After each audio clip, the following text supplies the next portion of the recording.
सवय काय विचारतोय मी तुला? माझ्या माघारी काय झालंय का? काय होणार सत्या? त्याने भेटणं चौकशीसाठी मला नेलं म्हणून मी तिला विरोध केला आणि त्याच्यामुळे का नाही तिचा इगो हार्ट झाला बघ. आणि तावा तावा तिथं आली आणि आई बहिणीला घेऊन गेली आणि दातोड चावून चावून बोलत होती त्या आमरीला. काही तर शंभर बी असल्या घरात थांबायचं नाही, आपल्या घराला असलं घर म्हणली. आपण काय असले आलतू फालतू माणसं आहेत सत्या? आणि सांग की, ज्याचं खरं बोललं का नाही ते म्हणतं माझंच खरं. हो सत्य भाऊजी, एक जाऊबाई का नाही स्वतःच खरं करण्याच्या नादात गेट लॉस झाल्या आणि ते बी मम्मींचा अपमान करून. बया, उपकारांची एवढी बी जाणीव नाही होय. केवढं ऐकवलं मम्मींना, एवढा कृतज्ञपणा. बापरे. बस, वाघमारे लाख घर सोडून गेले असते, पण तुम्ही त्यांना अडवलं का नाही? आणि आमरीची अवस्था कशी आहे माहिती आहे ना तुम्हाला? तुम्ही जाऊच कसं दिलं त्यांना? अरे बाबा, लाखी नवण्या केल्या. मी सत्ता त्या तिघींच्या समोर जाऊन उभी राहिले. मी म्हणलं का सत्य येऊ द्या, मग काय निर्णय घ्यायचा ते घ्या. पण ऐकायलाच तयार नाही. तिने भेट म्हणली का सत्य गेला उडत, त्याला माझी कदर नाही तर मी कशाला कदर करू? अयो, हे ऐकलं तर मी चाटच पडली की. सत्या ती पूर्वीची नेबट होती का नाही तशी राहिली नाही बरं का आता. ती कुणाचं ऐकत नाही, सततच खरं करते ती समज. अरे पण ती कुणाचं ऐकायलाच तयार नाही ना. मी तर समोर गेले, त्यांच्या हात जोडले, तरी पण ऐकायला तयार नाही ती. होय का नाही का सपनी? हा होय होय, मम्मी तर पार दरवाजात जाऊन उभ्या राहिल्या होत्या, पण तरी बी हट्टालाच पेटल्या होत्या बघा. एक जाऊबाई ऐकलंच नाही, मम्मींना ढकलून गेल्या. हे बघ सत्या, मी समजा राग बाजूला ठेवून कधी त्यांचं पाय धरायला बी तयार आहे, फक्त त्या तिच्या बहिणीसाठी. पण त्या नेबरच्या हट्टीपणा पायी तिच्या बहिणीच्या जीवाचं किती हाल. अरे 2 जीवाची आहे ना ती. मम्मी, तुला कोणाच्या पाया वगैरे पडायची काही गरज नाही. आणि वाघमारे कशा बी वागू देत, मी त्यांना असं वाऱ्यावर नाही सोडू शकत. आलोच मी. सत्या, तू कशाला चाललास? वाघमाऱ्यांना शोधायला. अरे पण म्हणजे त्या नेबरला तिच्या बहिणीची काळजी नाही तर तुला कशी जुमानणार ती? ते काय बी असू दे मम्मी, पण वाघमाऱ्यांना मी या घरात आणणारच. बलमा चल. पण सत्या, त्यासनी शोधायचं कुठं? अख्खा सातारा पालता घालूया, आपण त्यांना लवकरात लवकर शोधलं पाहिजे. चल. अरे सत्या, सत्या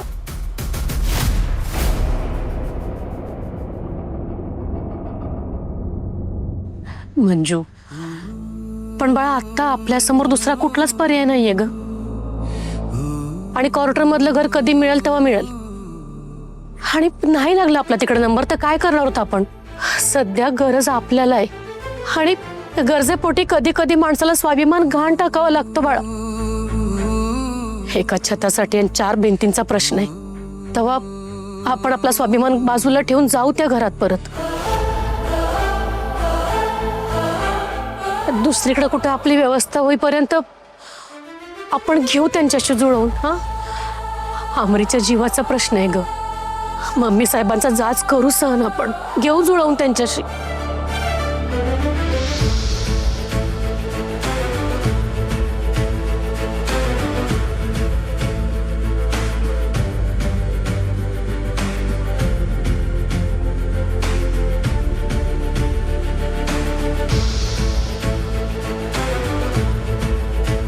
मंजू बाळा, हे असं वणवण फिरून आमरीला आणि तिच्या बाळाच्या जीवाला काही होणार असेल तर असला स्वाभिमान काय उपयोगाचा आहे?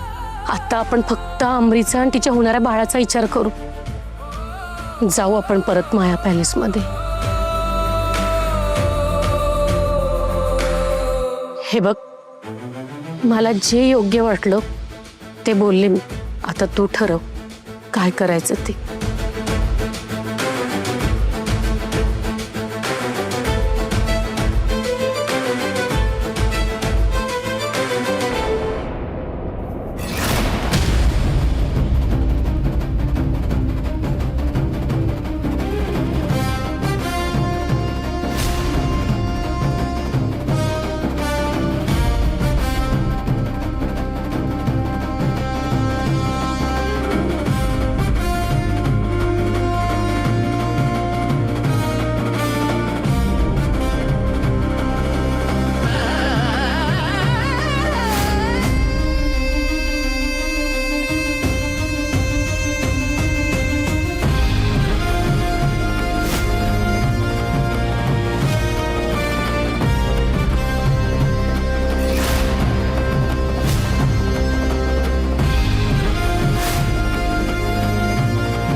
सत्या, अरे वाघमारे आंबरी आईला सगळीकडे शोधलं, कुठंच नाहीत त्या. त्यांच्या ओळखीतल्या सगळ्यांना विचारलं, पण त्यांच्यावर आलेच नाहीत त्या. अरे मी बी लई लोकांना फोन केला पण कुठंच नाही तो वाघमारे. मला काय कळेनच झालंय काय करू. एक काम करतो, भारती मॅडमने एकदा विचारतो फोनवर.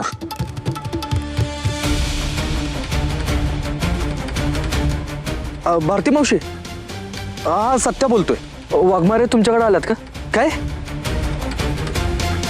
बर ठीक आहे. काय म्हणले भारती मावशी? अरे भारती मावशी फॅमिली फंक्शनला गेल्यात. वाघमारेंनी त्यांना फोन केला होता मदतीसाठी, पण त्या नेमक्या घरात नाहीत ना, त्यामुळे त्यांची मदत करता आली नाही त्यांना. याचा अर्थ वाघमारे राहण्यासाठी आसरा शोधतायत. अरे पण कुठं असतील त्या, काय करत असतील मला ना काय कळत नाही काय करू. एवढं टेन्शन आलंय ना, त्यात त्यांचा पत्ता मी लागणं झालाय कुठं. काय तू शांत हो. वहिनी पण का नाही, आंबरीची अवस्था बघून तर घरात थांबायला पाहिजे होतं. सत्या, इतकी वर्ष तुझ्या संग राहून ना त्या पण तापट डोक्याचे झालेत. वाण नाही तर गुण लागला त्यास, आहे का? असं काय बघतोय? आता जे वाटलं म्हणून बोललो. त्या कुठं असतील हा विचार कर आता. वाण नाही पण गुण लागला, ते महत्वाचं आहे का इथं? बलमा, अरे एक ठिकाणी तर आपण बघितलंच नाही. कुठं? Bhawaninagar police station. वाघमारे कुठंच गेल्या नसल्या तरी पोलीस स्टेशनला गेल्याच असतील. अरे होय, चल लगेच बघा. चल चल.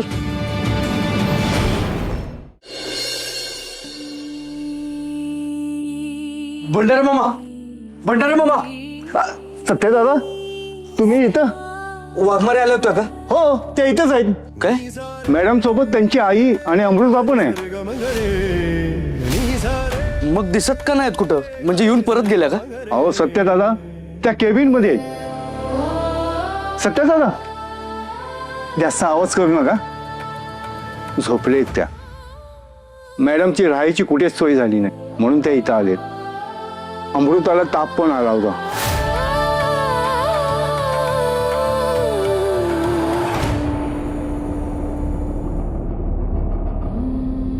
ठीक आहे.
पशा, गाडीत चादर नाही तर शाल असेल ना? पटकन घेऊन ये. होय सत्य दादा.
आमरे आमरे उठ बाळा. उजाडलं बघ, चल उठ चल. सकाळ झाली, उठ उठ.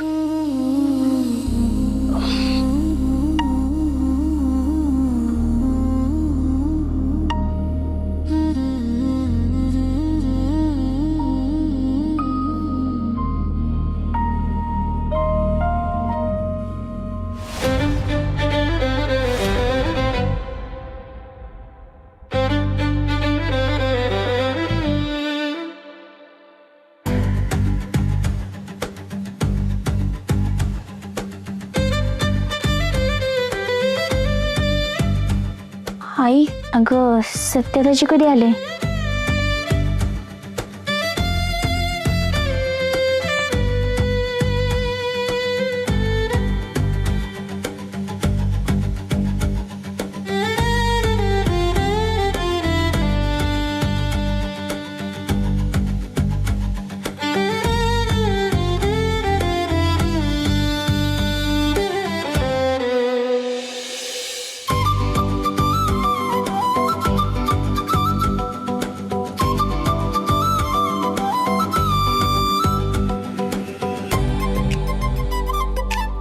सत्य, तू कधी आलास आणि इथं काय करतोस?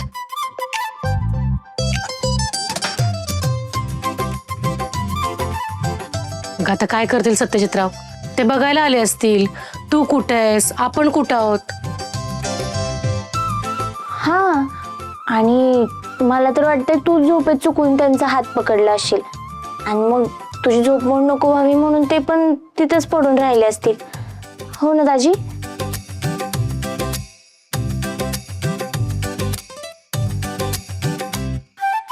ते रात्री मी शोधत आलो तुम्हाला इथं आणि वाघमाऱ्यानं बघितलं तर त्यांना थंडी वाजत होती. शाल घालताना त्यांनी हात पकडला माझा, त्यामुळं मी पण तसंच बसून राहिलो. विनाकारण माझ्यामुळे त्यांची झोप मोड नको ना. सॉरी, ते जरा झोपेत. अहो ठीक आहे, सॉरी म्हणण्यासारखं काय त्याच्यात. पण मला सांगा, तुम्ही घर का सोडलं आणि इथं का आला झोपायला?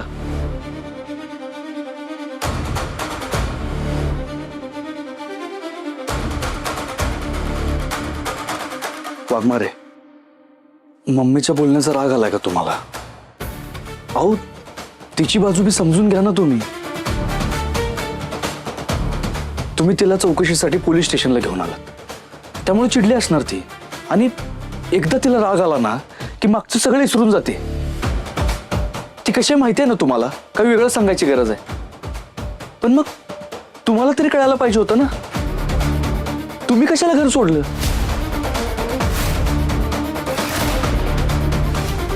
अहो अमरीचा तर विचार करायचा. तुमच्या निर्णयामुळे अमरीची किती वाढाताण झाली, ताप भरला होता तिला.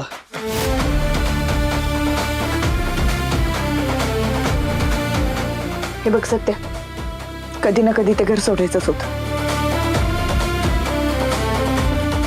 वाघमारे काय बोलताय तुम्ही? दिदे अगं आता तरी खरं बोल. आतापर्यंत वेळोवेळी मम्मी साहेबांना पाठीशी घालत तू तुझं आणि सत्यदाजींचं नातं पणाला लावत आलीस. अगं आता तरी स्वतःचा विचार कर.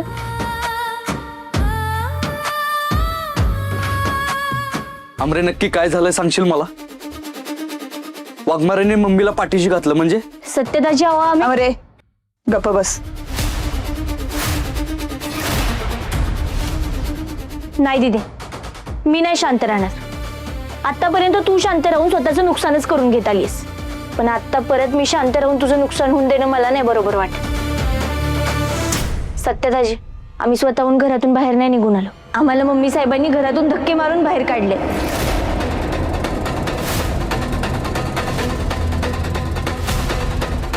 काय? मम्मीने तुम्हाला घराबाहेर काढलं? आणि वाघमारे तुम्ही तिला गप का बसवताय? आता तर मला तुमच्याच तोंडून ऐकायचंय. काल काय झालं होतं? मम्मीने तुम्हाला का घराबाहेर काढलं मला सांगा. सत्य तू जा बघू इथून आता. वाघमारे अजिबात नाही, मला तुमच्या तोंडून ऐकायचंय. मम्मीनं काय केलं होतं सांगा, तुम्हाला शपथ आहे माझी.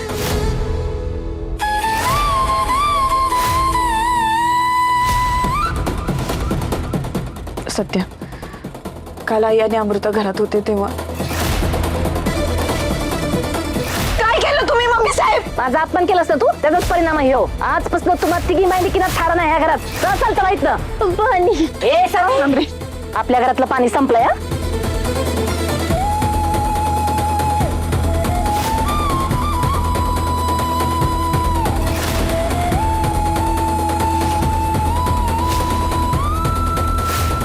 याचा अर्थ मम्मी खोटं बोलली माझ्याशी. मला काहीतरी वेगळीच गोष्ट सांगितली. मम्मी ना कधीच सुधारणार नाही. आत्ताच्या आत्ता तिला जाब विचारायला पाहिजे. सत्या, तुझ्या याच रागाची भीती वाटते मला. हे बघ, तुमच्या मायलेकांच्या मध्ये मला वादाची ठिणगी नाही बनायचं. माझ्यामुळं परत तुमच्यात दुरावा नाही यायला पाहिजे. वाघमारे, तुम्ही एक गोष्ट लक्षात घ्या. मम्मीच्या तर माझ्या जर दुरावा आला ना तर त्याला तुम्ही जबाबदार नसणार आहे. त्याला स्वतः मम्मी जबाबदार असणार आहे. कारण ती वागली ना तुमच्याशी असं. एवढं निर्दयीपणे एखादा माणूस कसं काय वागू शकतो? तिला माहिती आहे अमरीची अवस्था काय आहे, तरी मी त्याशी वागली. तिचं ना डोकं ठिकाणावर नाहीये. कुणाशी काय वागतोय, काय करतोय हे तिला काहीच कळत नाहीये. आणि काय हो, तुम्ही कायद्याला मानता ना, कायद्यावर चालता. मग एक गोष्ट लक्षात घ्या, कायद्यानं अजून सुद्धा तुम्ही माझ्या पत्नी आहात.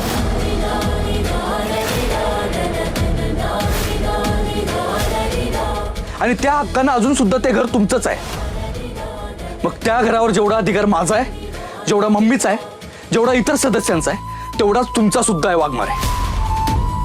आणि त्या हक्कानं तुम्ही आपल्या घरात येऊ शकता ना. आणि ते सोडा,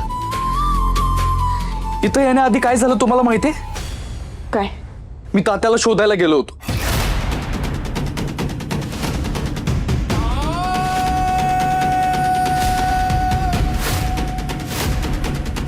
याचा अर्थ असा होतोय वाघमारे की तुमच्या जीवाला अजून सुद्धा धोका आहे. आणि त्यासाठी तुम्हाला आपल्याच घरात यावं लागेल. आणि ह्या बाबतीत मी कुणाचंच ऐकणार नाही. मला बाकी काय माहित नाही. तुम्ही आत्ताच्या आत्ता ह्या क्षणाला माझ्या बरोबर आपल्या घरी येत आहे.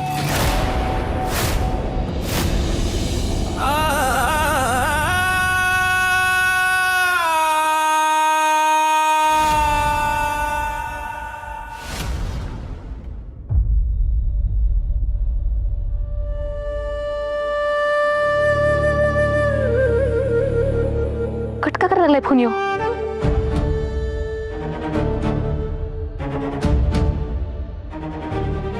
फोन का उचलून झालाय सत्या? ए सवे, अगं सत्या फोन का उचलून झालाय? ए सवे, सत्याशी बोलणं झालं का तुझं काय? कुठे आहे त्यो? ए सवे, अगं तुझ्याशी बोलते मी. कुठे गेलाय सत्या? रातभर घरला आलाय, तुझी काय बोलणं झालं का त्याचं? मंदच आहे ही. तर मला काळजी वाटायला लागली सत्याची. कुठे गेला असेल त्यो? ह्यो तात्या फरार झाल्यापासून का नाही नुसता जीवाला घोर लागून राहिलाय. त्या तात्यानं तर काय नाही तसं काय झालं नसेल. ए जय द्या, ए जय द्या, ए जय द्या. ताई मला कोणी उद्या ना, ताई मला लवकर येतं. अजून एकदा फोन लावून बघते. मम्मी काय झालं? जय द्या कुठे आहे? बाहेर गेलाय कधीचा माहित नाही. काय झालं? अगं सत्य फोन उचलून झालाय माझा. अंदाज घरला बी आला नाही. कुठे गेलं काय माहिती. त्या माहिती की तर शोधायला गेलं नसेल ना. तसंच असेल बघा. काय करायचं ह्या पोराचं आता? कुठं हुडकायचं ह्याला? कसं सांगायचं होतं ते? काय गरज नाही त्याची. आलोय मी.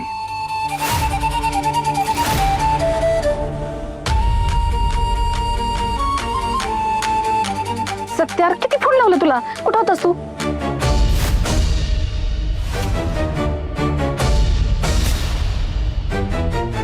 ए थांब.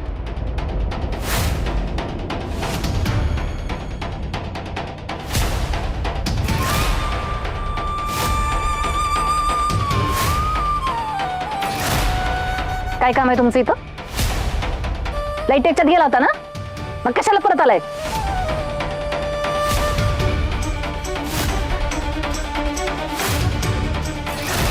मम्मी मी घेऊन आलोय त्यांना इथं.